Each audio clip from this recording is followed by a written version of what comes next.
The video and just watch the video. Okay, so if we go, and here's why I thought of it now.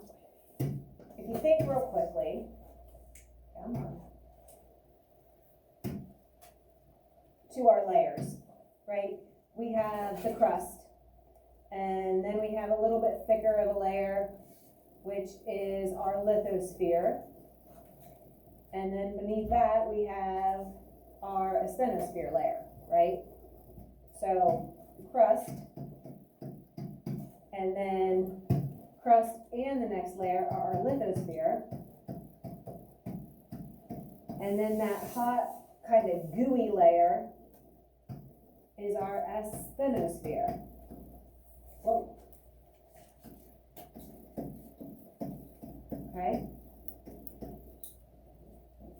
So the lithosphere is broken into these big plates, all right? The plates are going to kind of be floating or resting on that kind of thick, gooey asthenosphere, because it's like the magma, it's like lava that's inside the earth. When it becomes on the surface, we call it lava, but inside, it's magma, but it's the same stuff, right? So it's hot, thick, it's gooey. So you have, it's almost like this big, thick, syrupy layer, and then the plates are resting on top. And in that Bill Nye, he showed like that campfire of science, and he had like this big pan, and he had like these big plates sitting on it, and as he heated it, it showed the convection currents, and it showed those plates moving apart. And so that's part of what this unit's going to be about, but the plates are kind of floating on top of the asthenosphere. So if you think of like a big raft as the plate, the pool is like the asthenosphere. All right, so that's kind of one way to think of it. So the plates are actually floating on this kind of liquidy, thick magma layer. Okay. And so obviously the lithosphere is the crust and the upper mantle. That's what the definition is for the lithosphere. So just kind of putting that fresh in your mind again. And so it's that rigid layer. It's less dense than most of our layers, which is why it's at the top, right? And they're resting on that asthenosphere, which is like that plastic-like layer directly beneath the lithosphere. I like to think of it as like Karo syrup. Raise your hand if you've ever used Karo syrup for like cooking or baking. It is super thick. It's like syrup that is like 3 or 4 times as thick as normal, right? It's really, really thick and sticks together, and it flows, but it takes a lot to like squeeze it out and get it to run down. So the asthenosphere is like this thick Karo syrup, or really, really thick syrup, and then the plates are just kind of floating on top of that thick, gooey. In this case, it's basically lava inside the earth. That's what the asthenosphere is. Okay, and so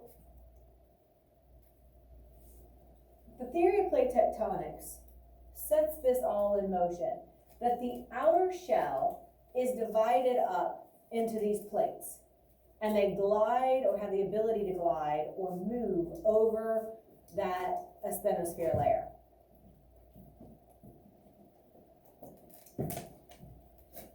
And so really the plates, because it includes the crust and it has that top portion of the mantle, it's like these big kind of hard, rigid, big, huge slabs, basically, all right? And so you can see the way that these, like this is, I mean, look how big this is. Like, it's like the whole, you're talking like that whole ocean, right? And here, you know, you see the Australian plate. It has Australia there, but it also has a lot of the ocean as well, right? So you see all of these. I'm never going to make you memorize the names of the plates, because it's something that you can look up really easily. I'm more concerned like on what happens when the plates move, what kind of events and features are formed because of it. But don't worry about having to memorize the names of the plates. Those will always be given to you, and you can look them up easily. All right, so one of the things that had to be proven is the idea that the convection currents in the asthenosphere, those currents that are created by the heating of the magma, becomes less dense and rises, and then it cools, and it sinks and becomes more dense again and goes through that whole cycle over and over and over. That idea was first discovered to be the reason why, or what causes the plates to be able to move. Because you have these big, huge chunks of plate and rock and the continents resting on them. So you think, wow, that would be a lot of force needed to move that or help it move. And so until convection currents were discovered, like nobody really understood. So we're going to talk a little bit about that as well. Because when the plates do move, a lot of super dramatic things and events can happen. A lot of cool features get formed, and a lot of major events can happen.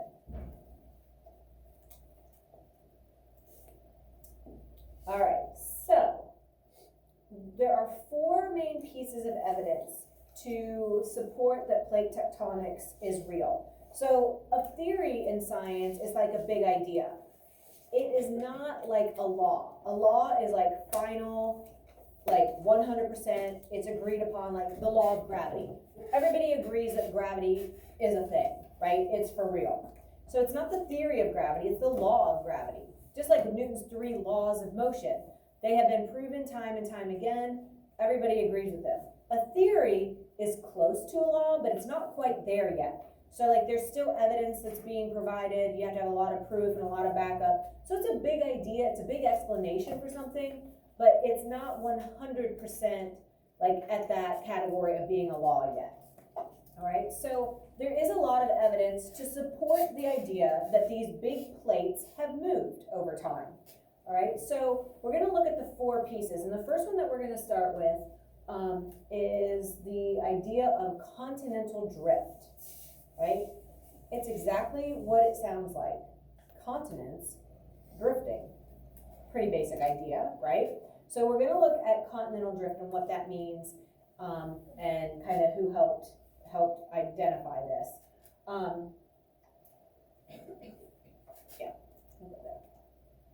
So about 300 million years ago, all of the major continents were in a giant landmass named Pangaea. You'll see different spellings of it. Sometimes there'll be an extra A right here. I don't know why. You will see different spellings of it. So I don't want you to think it's something different. It's just sometimes old things, like there's multiple spellings, and so nobody really says, oh, this one's right or this one's wrong, kind of thing. So they kind of have both.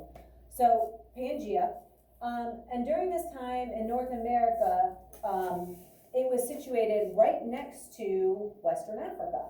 So instead of there being the Atlantic Ocean between them, they were together, okay? That's what's believed to have been the past arrangement of our continents.